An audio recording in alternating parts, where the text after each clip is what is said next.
Shalom maatjies, baie welkom by Storytyd saam met my Juffrou Jolie. Vandag reis ons verder deur die Bybel. Maar my slim maatjies weet mos, voor ek kan begin met Storytyd, moet ons eers vir Papa God welkom sê. So kom ons maak toe ons oogies. Papa God, baie welkom by Storytyd. Dankie vir elke maatjie wat vandag hier luister. Dankie dat ons verder deur die Bybel kan reis en leer van u mense en u wonderwerke. Dankie dat elke maatjie spesiaal is. Seën hulle en hou hulle veilig in Jesus naam. Amen. Vandag se Storytyd gaan oor Psalm 23. Maatjies, as julle reg onthou het Juffrou Jolie laasweek vir julle geleer dat koning Dawid baie psalms vir God geskryf het. Vandag wil ek graag saam met julle Psalm 23 deurgaan. Maatjies, dis 'n baie bekende psalm. Hy gaan so: Die Here is my herder, 'n psalm van Dawid. Die Here is my herder, niks sal my ontbreek nie.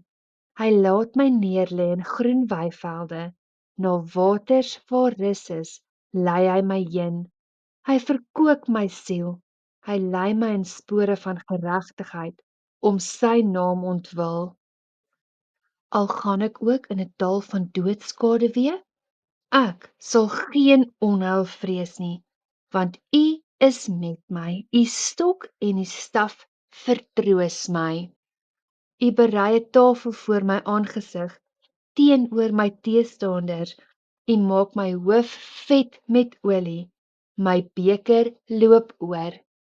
Net goedheid en guns sal my volg al die dae van my lewe, en ek sal in die huis van die Here bly, tot in lengte van dae. Vandag se les is, dat ons weet dat Papa God altyd by ons is. Maak nie saak wat gebeur nie, Papa God wil altyd net die beste vir sy kinders hê.